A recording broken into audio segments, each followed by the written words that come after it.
Bueno, gracias por venir. Hoy vamos a tener la charla de Gabriel Bernardino, que es investigador Ramón y Cajal en el grupo Phaisens de la Universidad Pompeu Fabra, que es donde hice yo mi tesis también, es por eso que somos amigos realmente. Y bueno, Gabriel es ingeniero en informática y matemáticas del doble grado de la UPC y después hizo un máster en matemáticas en la Universidad de Bonn. Y después, como dije, hizo la tesis al mismo tiempo que la hice yo, más o menos, en la UPF. Después se fue de postdoc a Francia, en su caso a Lyon, sí. Y después volviste a la UPF, donde llevas un año... 2 años ya. 2 años ya. Como Ramón y Cajal, o sea, volviste con la Margarita Salas, ¿cierto? Y después con la Ramón y Cajal. Y bueno, nos va a presentar una charla que espero que sea muy interesante para todos vosotros, aunque bueno, a lo mejor no es realmente a lo que estamos acostumbrados aquí en el CITIUS, pero bueno, espero que sea muy interesante para todos vosotros. Así que nada, gracias Gabriel. Sí, bueno, muchas gracias por la introducción y bueno, básicamente es la primera slide la ha hecho Marta, así que si quieres seguir puedes continuar con el resto. Entonces, como dije Marta, empecé estudiando matemáticas sobre todo y luego hice a partir del doctorado, me dediqué a imagen médica especializado en cardiovascular. Nunca he dejado realmente la parte cardiovascular, pero lo cierto es que cuando empecé el doctorado no tenía absolutamente ni idea de nada de corazón y de medicina. No sabía ni que tenía 4 cámaras ni nada, era simplemente vi, bueno, yo sé solucionar ecuaciones diferenciales, sabía solucionar algunas partes de Navier-Stokes, pues es lo mismo usarlo para la circulación de sangre en un corazón que para ver cuánta energía te puede proporcionar una presa hidráulica. Entonces voy a explicar en esta presentación un poco cómo veo yo las aplicaciones de inteligencia artificial y de métodos computacionales en medicina. Y eso va a ser completamente mi opinión, así que seguramente haya gente que no esté de acuerdo o que piense que otras cosas son más importantes, es algo bastante personal. Así que por favor, si no estáis de acuerdo con muchas cosas, también me lo podéis decir sin ningún tipo de problema. Un poco presentando el grupo Phaisens, que es donde Marta y yo hicimos la tesis. Más o menos somos unos 25 o 30 investigadores, hay dos permanentes y medio. Y somos un grupo muy aplicado, es decir, realmente nuestra expertise no está en hacer un nuevo modelo, una nueva metodología para resolver diferentes tipos de problemas, sino que tenemos una temática común, que es el sistema cardiovascular, y en base a eso vamos mirando diferentes problemas, vamos hablando mucho con los médicos, tenemos muchísimas colaboraciones médicas, nos explican un poco el problema que tienen y en base a eso vamos decidiendo usar una metodología u otra. Y si vemos en algún caso que las metodologías que hay no son suficientes, entonces es cuando intentamos hacer un parche o una pequeña contribución nuestra, pero realmente nuestro énfasis no está en la metodología, está en la aplicación. Eso creo que es un poco diferente a cómo lo hacéis aquí. Y entonces eso significa que empezamos primero con el problema clínico, intentamos entender la fisiología y en base a allí ya vamos a ver un poco qué hay en el mercado, qué se ha hecho antes y qué es lo que podemos aplicar. Y una de las cosas que a ver si puedo hablar es que ahora mismo estamos intentando hacer translación a la parte más clínica y uno de los problemas es que si no habéis estado en un hospital son muy caóticos y los sistemas informáticos están extremadamente capados y son muy antiguos. Me acuerdo que en el 2019 estaban usando un Windows XP de 32 bits y no se podía instalar ningún tipo de programa porque eso era una carcasa. Entonces, para intentar solucionar este problema, lo que estamos haciendo son plataformas web que tengan algoritmos o cosas que puedan ayudar a los médicos a soporte de decisión. Y también eso ayuda en el tema de la transmisión de datos. Si no habéis estado ninguna vez en un proyecto clínico, desde que intentáis hablar con los médicos a que conseguís realmente los datos, pueden pasar un año. Entonces, si podemos darles una plataforma web donde ellos puedan usar los datos, sin que los datos salgan del hospital y que cada vez que se haga un update de la página web, digamos que todos los algoritmos se actualicen y todos corran en la parte del ordenador del médico, eso nos soluciona bastante la vida.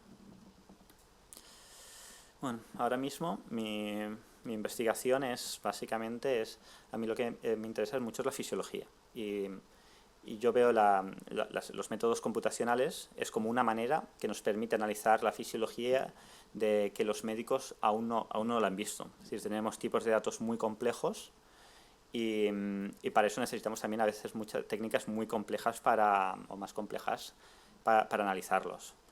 Y sobre todo lo que trabajo es en imagen y es en ultrasonido. Entonces tengo más o menos esos 3 bloques de Machine Learning, que es un poco más de intentar identificar patrones, de cuáles son las diferencias de la enfermedad o no. Luego de la parte de biofísica, yo creo firmemente que si estamos intentando estudiar un sistema complejo, no podemos obviar lo que sabemos ya desde hace muchos años para luego intentar decirle, se lo damos todo a un Machine Learning y que lo aprenda él, sino vamos a intentar incorporar todo ese conocimiento porque, como veréis, las imágenes médicas son un desastre y no están capturando todas las partes del problema que necesitas.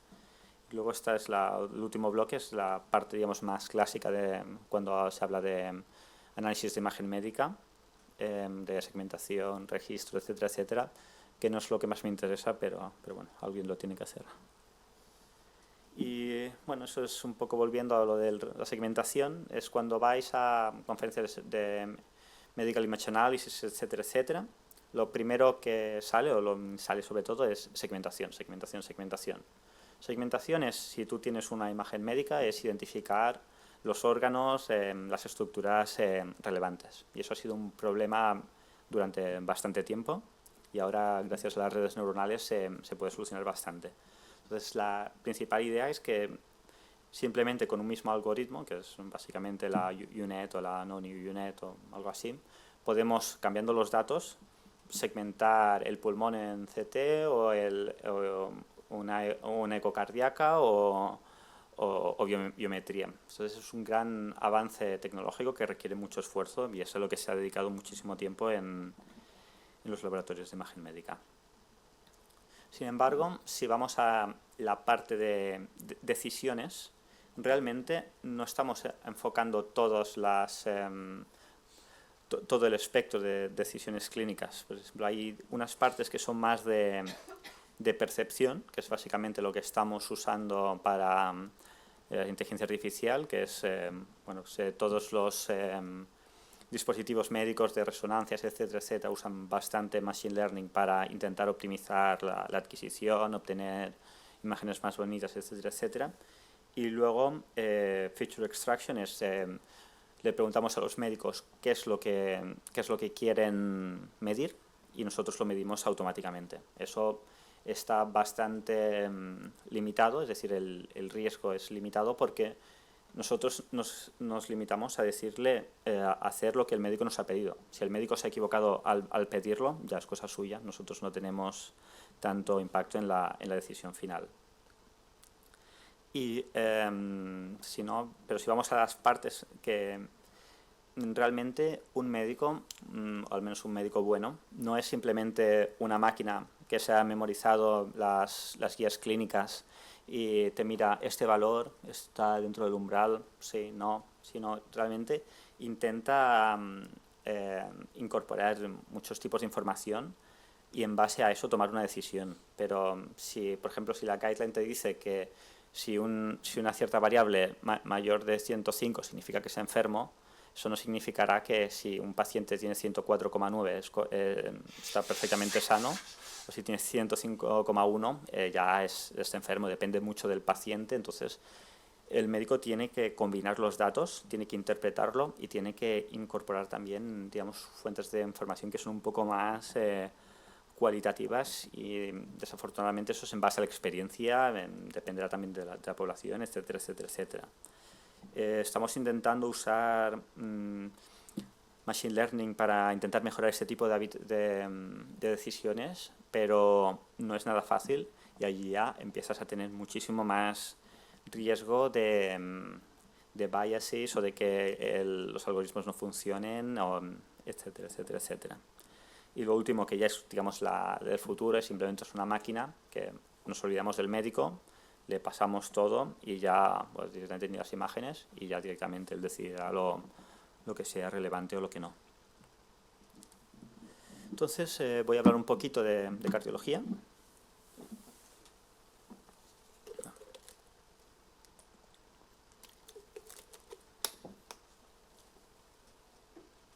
Y en imagen médica, si empezáis a buscar en Google, una de las primeras cosas que se miden, o de las que más se miden, es lo que se llama la fracción de eyección, es el ejection fraction, que es la cantidad de sangre, el porcentaje de sangre que ha expulsado el corazón en un latido.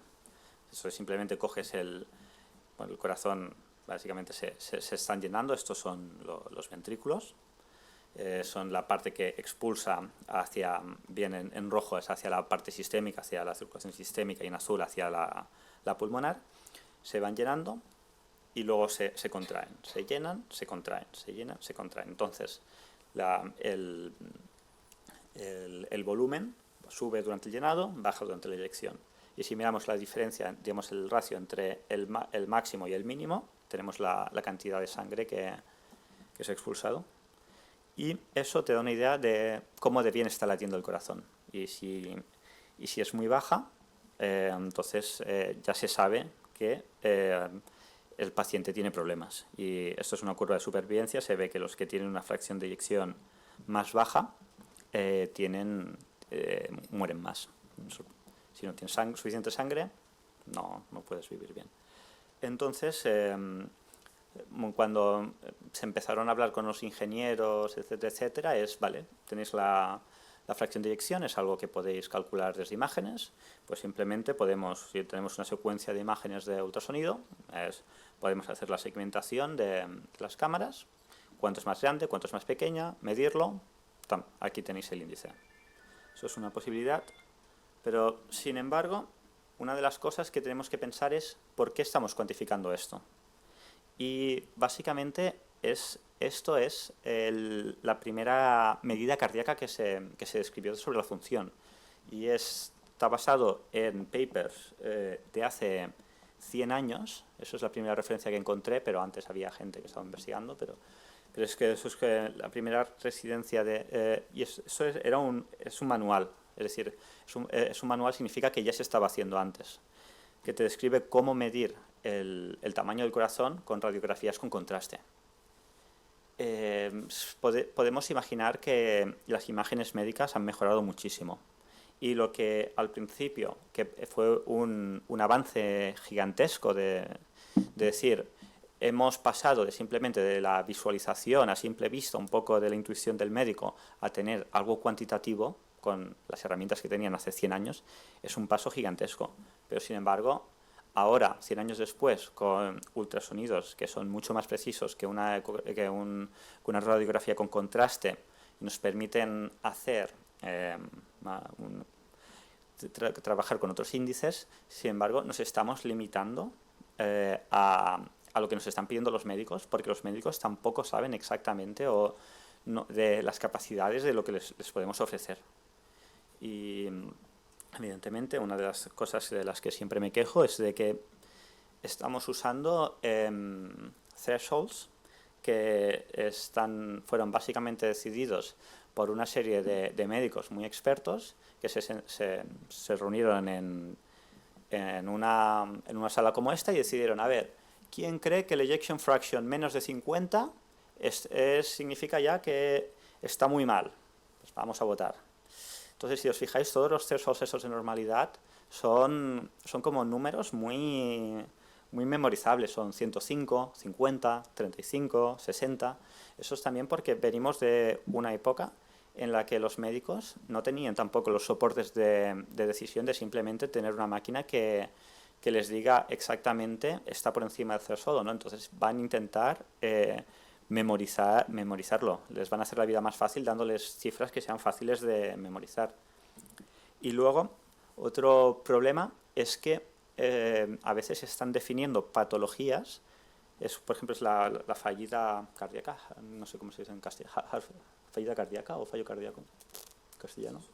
eso sí, insuficiencia cardíaca, se dice, vale, tenemos insuficiencia cardíaca, que significa cuando el corazón no es capaz de bombear suficiente sangre al corazón. Eso es un síntoma.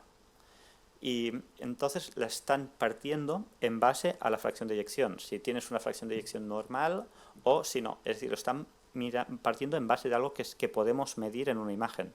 Sin embargo, no se está mirando, no se mira tanto el motivo por el cual no está llevando suficiente sangre.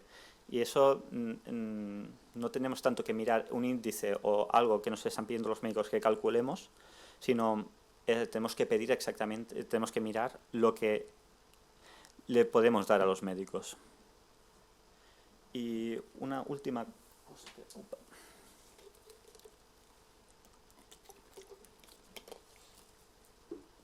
Perdón. Que complica bastante la cardiología, y es que la biología intenta que nuestra supervivencia. Entonces, lo que hace es adaptar el corazón para que podamos sobrevivir cuando cambian. Es decir, si yo ahora estoy en reposo, mi corazón está latiendo, empiezo a correr porque pierdo el bus, mi corazón va a tener que latir más rápido. Entonces, el corazón tiene mecanismos para adaptarse a cosas de tanto agudas como crónicas. Y eso, por ejemplo, si yo ahora después de Navidad engordo 10 kilos, voy a tener mi corazón va a tener que incrementar la cantidad de sangre que bombea, pues también tiene que ser capaz de adaptarse. Y entonces hay un montón de mecanismos, que es lo que se llama el remodelado cardíaco, que es para mantener la función desde que esté llevando tanto flujo suficiente a todas las partes del cuerpo, y luego que tengas la presión de manera que no estés dañando, porque si estás a una presión muy elevada estás haciendo daños. Y eso hace que en muchas enfermedades las primeras etapas se puedan corregir con este mecanismo. Es decir, tú realmente estás en el camino de la enfermedad, el camino a la fallada, pero tú no sientes ningún síntoma. Muchas enfermedades de estas son de gente mayor, que realmente desde a partir de los 50 años, 60, empiezas ya a ir cuesta abajo, a tener problemas, y sin embargo, hasta que seas más mayor es posible que no tengas absolutamente ningún síntoma. Bueno, estás un poco cansado cuando haces deporte, pero etcétera, etcétera. Entonces, muchos de los casos que se encuentran en la clínica son ya casos bastante bestias. Este es mi corazón. Esto es una ecografía, es decir, se pone el ecógrafo aquí y como se hace a través de las costillas, tiene que ser un transductor muy pequeño y envía un haz de ultrasonidos en varias direcciones, y entonces por eso te crea con este triangulito. Este es mi ventrículo izquierdo, que es la parte encargada de bombear sangre hacia la parte sistémica, y esto de aquí es el muro miocárdico. Y este es un paciente creo que es con hipertrofia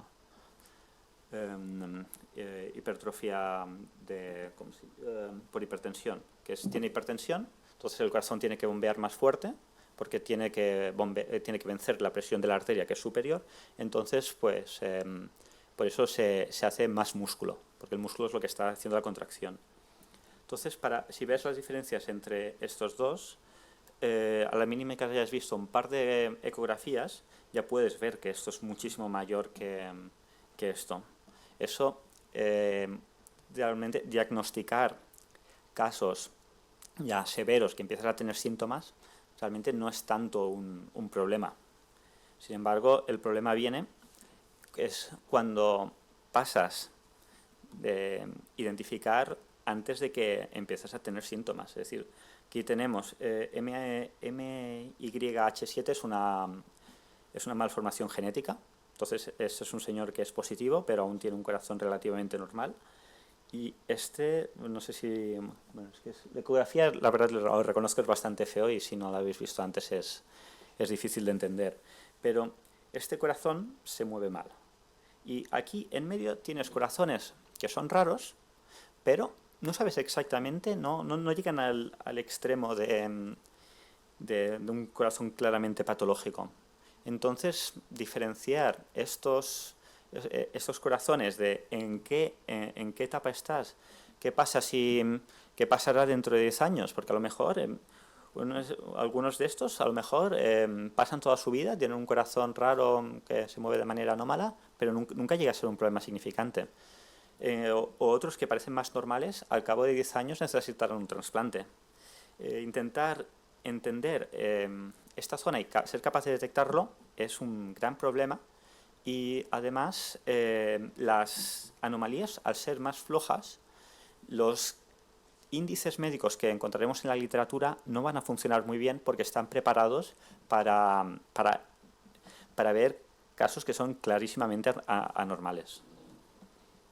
Y una última cosa que nunca nos podemos olvidar es que una enfermedad no es la única fuente de variación del corazón. Hay un montón de fuentes de variación del corazón que tenemos que tener en cuenta a la hora de analizarlo, porque puede ser que a veces que al principio de la enfermedad incluso la cantidad de malformación o de diferencia sea menor que la que podamos encontrar en una población normal.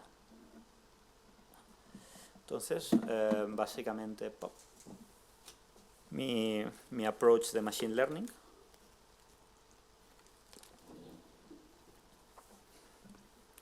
es de intentar, si tenemos unos datos de alta dimensión, de ser imágenes, mallados, etcétera, etcétera, etcétera, intentar sacar algunas características representativas de ello, e intentar usar el Machine Learning para tomar la decisión en vez de pasar directamente por las imágenes de los médicos.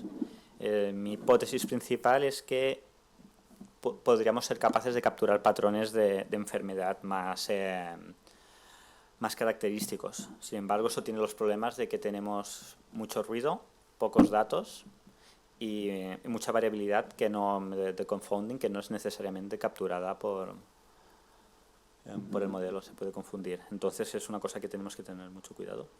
Y una última cosa, esto es una curiosidad, pero siempre me hace mucha gracia presentarla, sobre todo a la gente que es muy de Machine Learning, es que hicieron un experimento que es con palomas, les entrenaron palomas a detectar cáncer. Y bueno, eso creo que fue en el 2015, seguramente ahora ya será un poco diferente, pero les iban presentando imágenes de patología y tenían que pulsar un botón u otro, y en base a eso les daban comidas y acertaban si la muestra era cancerígena o no. Y una de las cosas que mostraron en el artículo es que creo que eran 15 palomas o 20 palomas, un número así, eran capaces de detectar cáncer en un test set independiente mejor que una red neuronal. Entonces, es decir, que a veces no siempre es Machine Learning. Intenté pedir un proyecto para que nos diesen palomas para computar, pero no me lo dieron. Y bueno, ahora, ¿cuánto tengo? Voy a hablar un poco de un análisis de forma regional que hice. Esto fue básicamente mi doctorado. Bueno, estos son imágenes de alta resolución. Esto es sincrotron. Esto es de un corazón extirpado que la abrieron. Esto es microCT, que consiste en meter muchísima radiación que se fería el corazón. Es decir, estos son todas muestras ex vivo. Y esto es una resonancia de alta resolución que necesitas estar toda la noche escaneando un corazón que ya tiene que estar quieto. Entonces, con eso solo os quiero mostrar que el corazón tiene una forma tremendamente complicada, y luego tiene un montón de superestructuras, esto es lo que se llama trabeculaciones, que existen y tienen una función fisiológica muy importante, pero sin embargo, cuando nos vamos a la imagen médica tiene resolución de milímetros y tiene muchísimo ruido. Es decir, no estamos viendo la realidad. Y luego cuando hace la segmentación con contornos super smooth, no sé, realmente... Perdona. Sí. Es que no sé si aquí os estoy tapando o...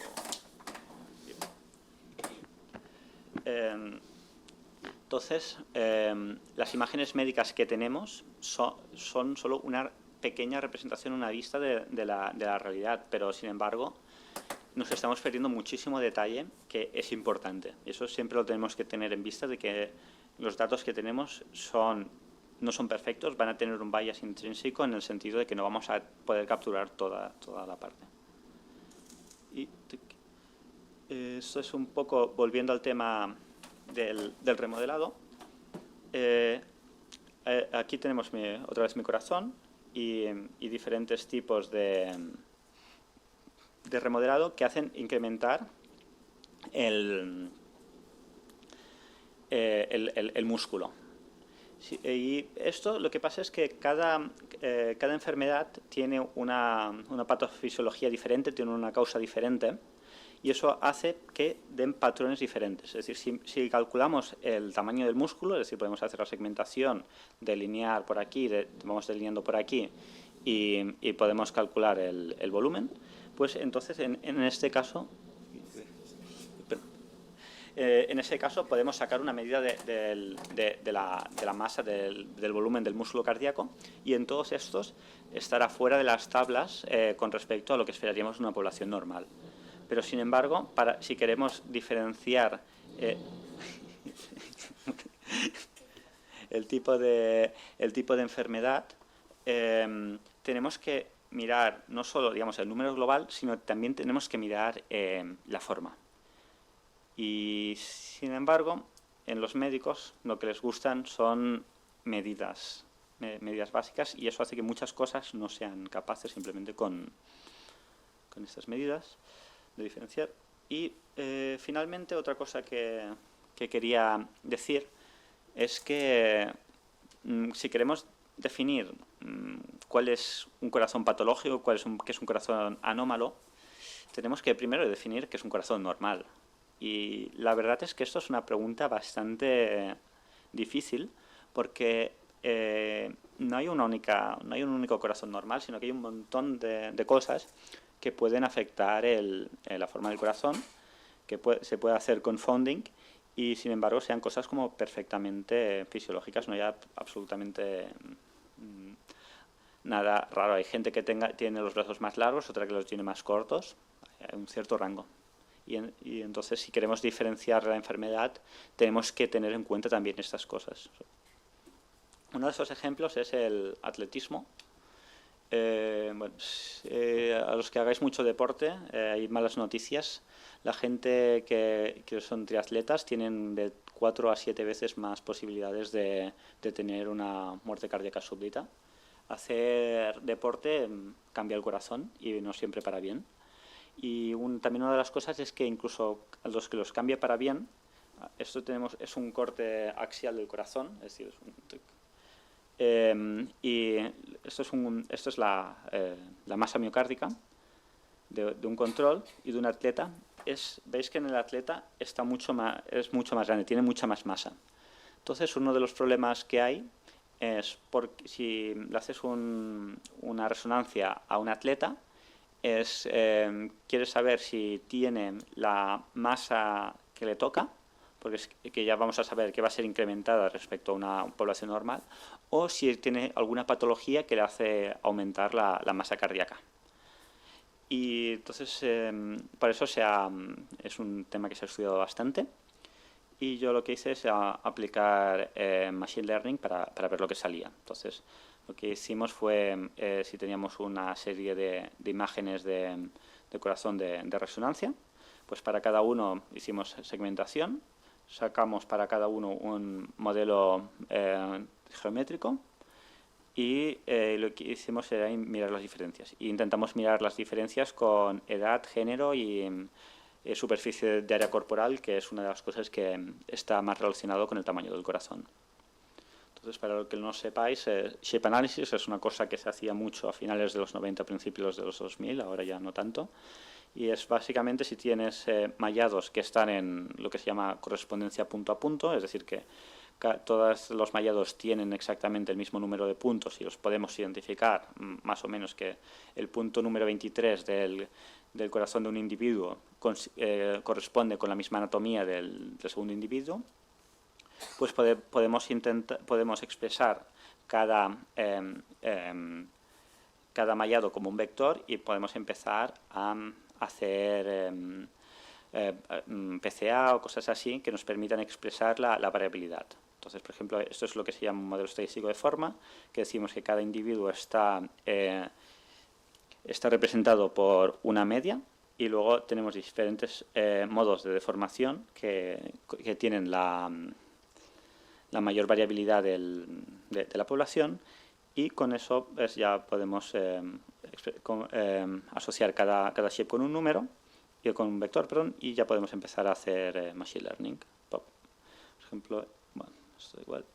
Y entonces eso es lo primero que hicimos. Entonces escogimos los controles, cogimos los atletas, usé un modelo de clasificación lineal y lo entrenamos, y conseguimos, luego le podemos preguntar al modelo qué crees que es un corazón de un control, que es este de aquí, estos son diferentes vistas, y podemos preguntarle también qué crees que es un corazón de un atleta. Y tenemos aquí, arriba, vemos que es mucho más grande, y en rojo significa que hay mucha diferencia. Pero, vale, entonces tenemos unos colorines muy bonitos, pero ¿qué es lo que podemos hacer con esto? Es decir, ¿qué sentido tiene poder diferenciar un atleta de un control? Realmente no mucho, solo le podemos preguntar cuántas horas de deporte haces y ya te lo va a decir. Entonces, lo que sí que realmente es interesante es ver que esta zona de aquí, que es lo que se llama el tracto de salida del ventrículo derecho, recordad que el ventrículo derecho es la parte que está relacionada con la circulación pulmonar, es mucho más curvo.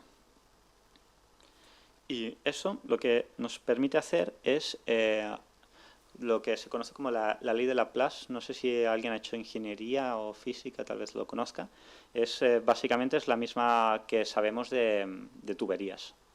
Si realmente tenemos una presión muy elevada, realmente la presión no es lo que está dañando al corazón. Lo que está dañando al corazón es el estrés mecánico. Y el estrés mecánico está relacionado con la presión, dado el radio de curvatura y el grosor del muro. Entonces, si combinamos este conocimiento tan sencillo de fisiología con esto, lo que podemos decir es que parece ser que está sufriendo una presión más elevada en el ventrículo derecho, los atletas. Y eso ya empieza a ser más interesante. Y si lo comparamos también con conocimiento con otros experimentos que se han hecho invasivos con catéter, de pones a un deportista a correr mientras estás midiendo la presión de la arteria pulmonar, lo que se ve es que la arteria pulmonar sí que va a aumentar mucho la presión con respecto al estado inicial. Sin embargo, la presión sistémica, que es mucho más elevada, se mantiene más o menos a lo mismo. Por lo tanto, parece razonable que la parte que más sufre del corazón no sea tanto la parte izquierda, que está más relacionado con la parte sistémica, que se mantiene más o menos a la misma presión, sino la derecha, que aumenta mucho más la presión. Y por último, una de las cosas que os dije era lo del efecto del confounding, y es que lo que hicimos fue entrenar dos modelos. A uno le dimos información sobre el sexo, la edad y la superficie corporal de cada individuo, y al otro no. Entonces, estos dos son los modelos de atletas según si no le pasas esa información de tamaño o si le pasas. Y lo primero que se ve es que hay mucho más, si ajustas por tamaño, ves que lo que él asocia como un atleta en realidad tiene mucho más tamaño que el control. Sin embargo, el otro, el que no tiene ajuste, no. Eso es debido porque el tamaño tiene mucha variabilidad natural. Si una persona más baja va a tener un corazón más pequeño, pero eso no significa absolutamente nada. Entonces, si queremos saber cuál es el efecto de una patología, etcétera, etcétera, tenemos que ajustar por ese tipo de cosas, o si no, los resultados que tenemos pueden ser bastante bestias. Una de las cosas que vi al principio era que incluso como la gente que es control suele ser más obesa que los atletas, no vas a ver muy pocos atletas que tengan obesidad, la obesidad también te hace aumentar el tamaño del corazón. Entonces, si no tienes cuidado, lo que puedes empezar a decir es que hacer atleta te decrementa el tamaño del corazón, cuando en realidad es todo lo contrario. Un momento, voy a ver cómo voy de tiempo. Bueno, pues vamos a pasar directamente a la fase final un poco, que os quería comentar. Eso es otro trabajo que hice cuando estaba en Francia. Y es que es muy por encima. Es que parece ser que ahora todo es machine learning y nos estamos olvidando mucho de la física. Pero sin embargo hay problemas que podemos abordar desde el punto de vista física, y sobre todo cuando usamos machine learning no tenemos que olvidar, o creo que no tenemos que olvidar, de incorporar todo el conocimiento que tengamos. Y esto es una curva de velocidad de la sangre Doppler, y una de las cosas que nos gustaría hacer es estimar la presión, porque usar Doppler es no invasivo. Sin embargo, para medir la presión necesitamos meter un catéter, que no es algo bonito. Entonces, una de las cosas que nos están muy interesadas en un problema clínico es cómo estimar presión a través de curvas de velocidad. Y una opción es intentar, por ejemplo, usar Machine Learning para darle las medidas, o si sabes que un patrón de velocidad está asociado con unos ciertos cambios con la enfermedad, pues el Machine Learning es capaz de decírtelo. Sin embargo, con esto tenemos un problema, y es que no tenemos un claro link que nos permita entender los mecanismos, porque básicamente estamos intentando entender un problema que necesita presión, necesita propiedades mecánicas de las vessels, etcétera, etcétera, etcétera, y sin embargo esa información no está en la imagen. Otra opción que podemos intentar hacer es intentar usar un modelo biofísico y usar como un problema inverso para intentar estimar los parámetros y ver lo que cambia. Sin embargo, esto es bastante limitado, y aunque te permita dar explicaciones, muchas veces hay problemas de no identificabilidad, o que el modelo es demasiado sencillo para lo que queremos capturar. Y lo que yo estoy intentando hacer en mis proyectos es intentar juntar los dos, de manera que el modelo biofísico sea un prior, te permita estimar ciertos parámetros que no son observables respecto a la imagen, y luego el machine learning que sea capaz de identificar las diferencias. Y finalmente un poco, os voy a explicar bueno, Marta lo habrá sufrido bastante, pero normalmente lo que se hace en investigación clínica es los médicos están adquiriendo, después vas tú con un disco duro, te dan un ordenador que si tienes suerte funciona, y pasas los datos y luego te los llevas tú y los procesas en tu laboratorio. Esto tiene sus problemas, evidentemente, es que muchas veces tienes que esperar a que los datos estén adquiridos completamente y luego ves, oh, me falta esta secuencia. Entonces, una de las cosas que tenemos que hacer es, en Barcelona, tenemos un proyecto con Pakistán, de la Fundación Bill y Melinda Gates, donde estamos intentando predecir problemas fetales usando Doppler. Y, sin embargo, ellos adquieren los datos en Karachi, en Pakistán, y luego Devyani en Estados Unidos es quien hace la segmentación, es un primer análisis, y finalmente nosotros en Barcelona hacemos el análisis de datos. Llevar los datos de un sitio a otro con un disco duro es bastante complicado, y bueno, os podéis imaginar que usar Dropbox o algo así no es la solución más bonita. Entonces, eso nos motivó a crear una plataforma web de manera que se puedan procesar los datos, es decir, se pueden extraer los datos, se pueden subir, se puede hacer control de calidad, etcétera, etcétera, y eso nos permite identificar los casos en los que las adquisiciones están fallando, para decirle a los médicos, nos falta esto lo tenéis que hacer mejor, esto no lo podéis hacer, etcétera, etcétera, etcétera. Y además, en vez de enviarles el software, que ellos lo instalen en sus máquinas, simplemente es como es una página web, simplemente cada vez que nosotros hagamos un update, eso ya automáticamente les afecta a ellos, y podemos hacer los cambios de una manera mucho más ágil. Bueno, entonces, esto es creo que ya lo presentaron, es el proyecto nacional que tenemos con Marta. Y finalmente es un poco esto es lo que pasa si le preguntas a ChatGPT, que es inteligencia artificial en medicina, pero sin embargo la realidad es Excel con colorines. Literalmente los médicos me dijeron que las variables que están en verde son las más importantes, y tuve que mirar como en Python leer el color de cada celda, porque había como 100 y pico variables, no me acuerdo cuántas. Y uno de los problemas principales es que los médicos trabajan muchas veces con unas herramientas muy rudimentarias, incluso pasando cosas de un Excel a otro, y a veces no es tanto tener el mejor modelo, sino simplemente hablar con ellos, entender los problemas y darles una solución, aunque sea una expresión regular o algo bastante sencillo que les ayude. Bueno, pues esto es todo. Pues muchas gracias por la atención.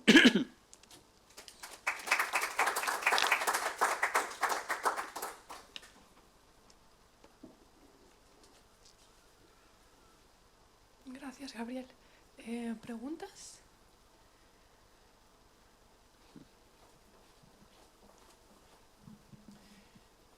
Gracias por la charla, muy interesante. La verdad es que me alucina me alucina y me gusta que un equipo tan grande se dedique solo a una cosa, ¿no?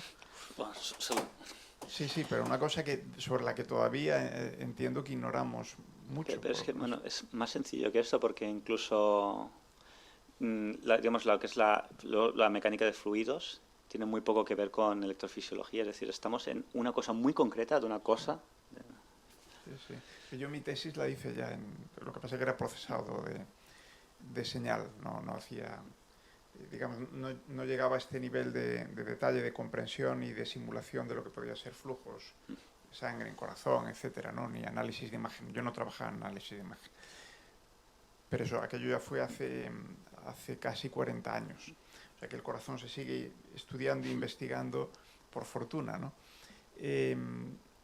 Al margen de lo de que hacer deporte puede ser malo para el corazón, lo cual, bueno, pues es hasta preocupante, pero hay una cosa que me llama la atención. Vosotros no movéis los datos del lugar donde están.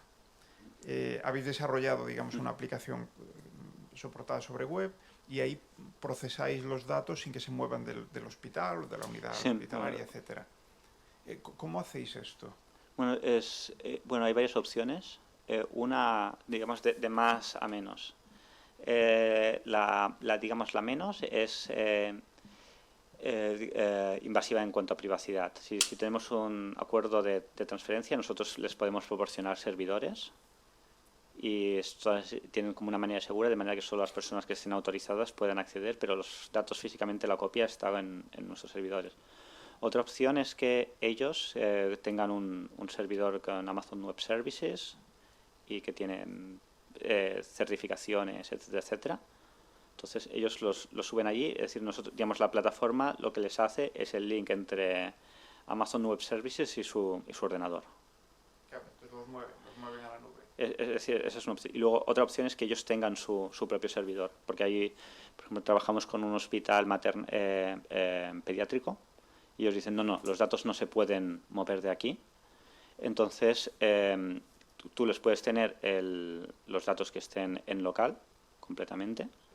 Y, bueno, no sé si es muy técnico, pero, por ejemplo, si tú tienes JavaScript, el JavaScript se ejecuta localmente. Si tú pasas cualquier algoritmo a JavaScript, se puede ejecutar localmente, y hay funciones de búscame al sitio local, al servidor local o Amazon Web Services, usando todos esos credenciales. Nosotros esos credenciales podemos no verlos en absoluto.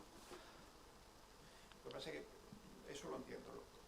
Lo que no veo es, porque vosotros hacéis aprendizaje automático. Son datos distribuidos, entiendo. O sea, ¿usáis federado? No. ¿Federación de datos o aprendizaje federado? No estamos ahí aún. Normalmente entrenamos modelos con un único dataset, o como mucho con varios. Y además mucho procesado no es ni siquiera aprendizaje, es casi más cercano a estadística clásica. Es decir, que incluso hay mucho trabajo que son los médicos delineando manualmente. Y, Vale, aclarado, gracias.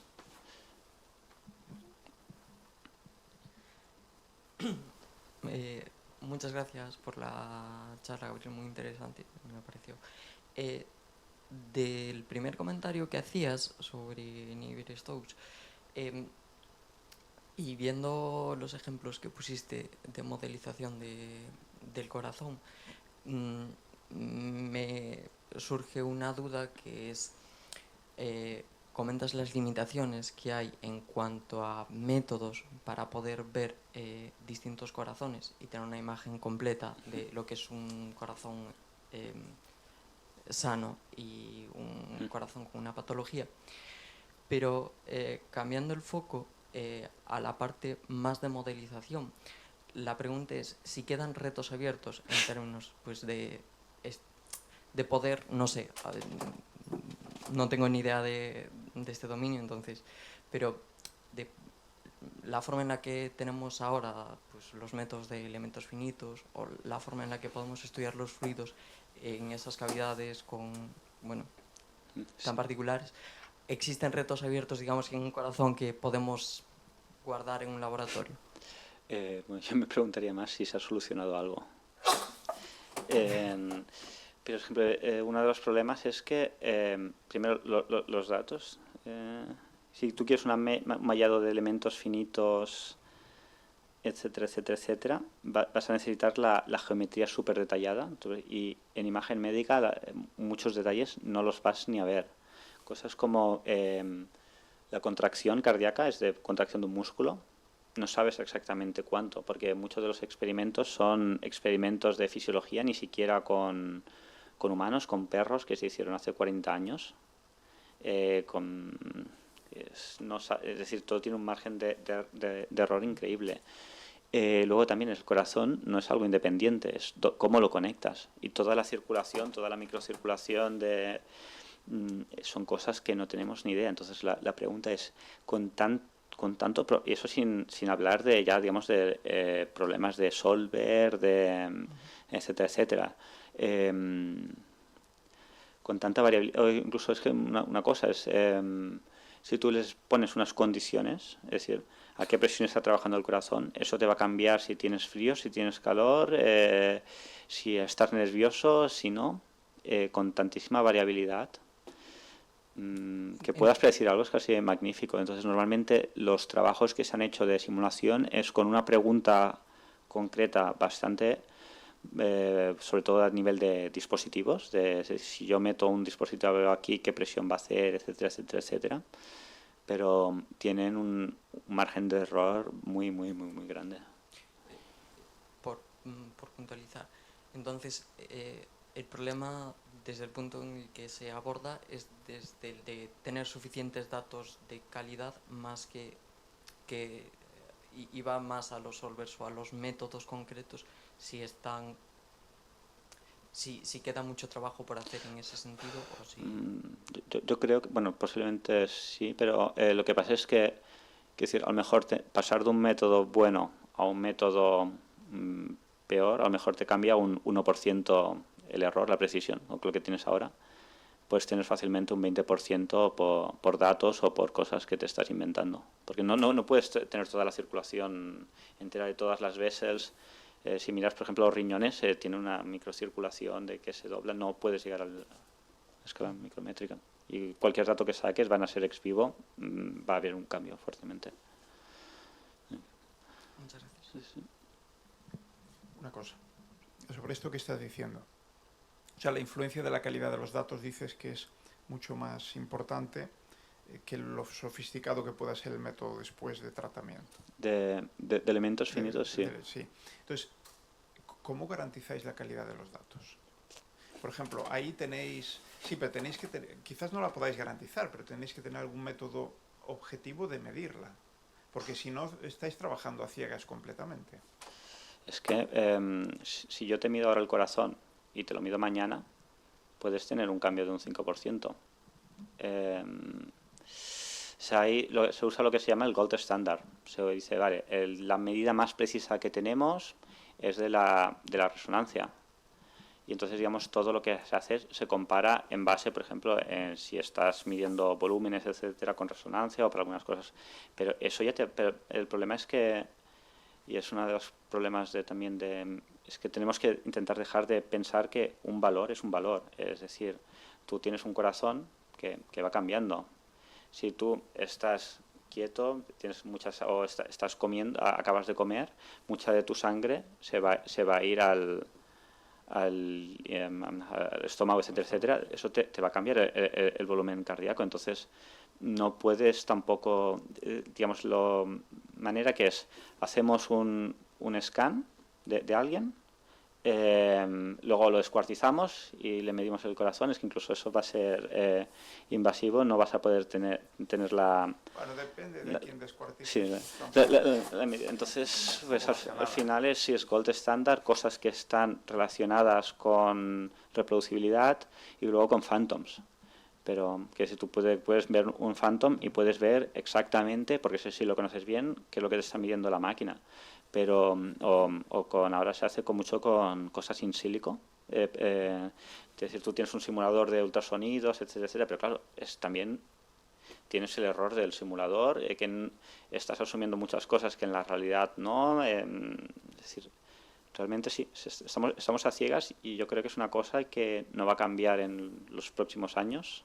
Entonces hay que aceptar vivir a ciegas e intentar hacer lo máximo para no estar a ciegas, pero menos de un 5%, un 10% de variabilidad es muy difícil de salir de ahí.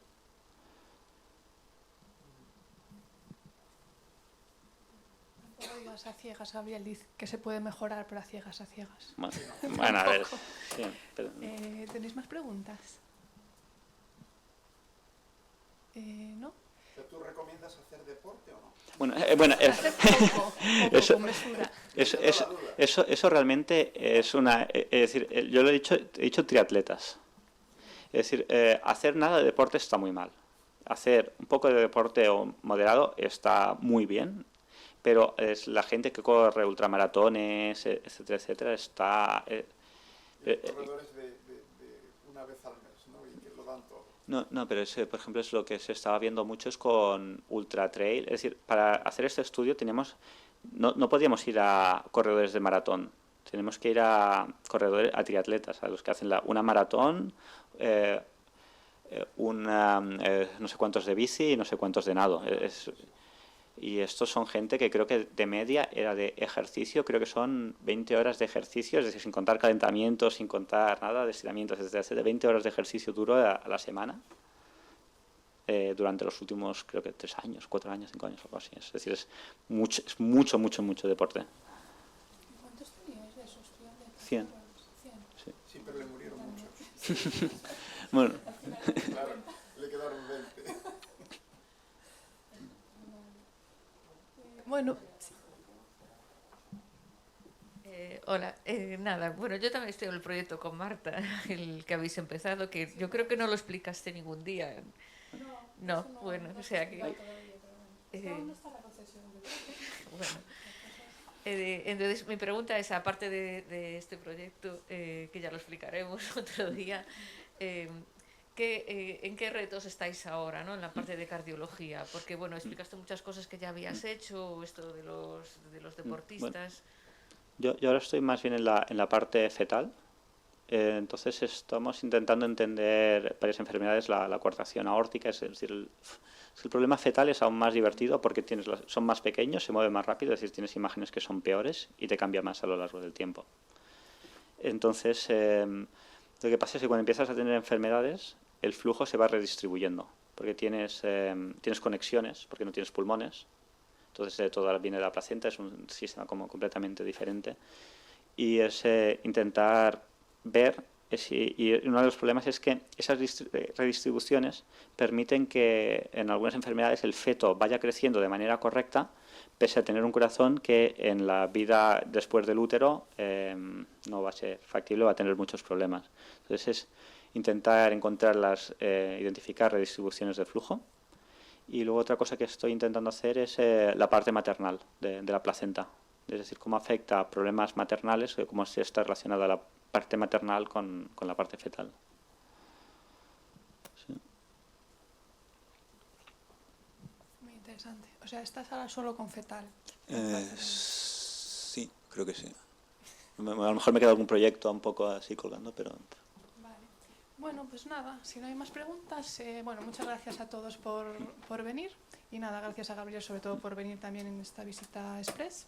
Así que nada, un aplauso. Muchas gracias por la invitación y por las preguntas y la atención.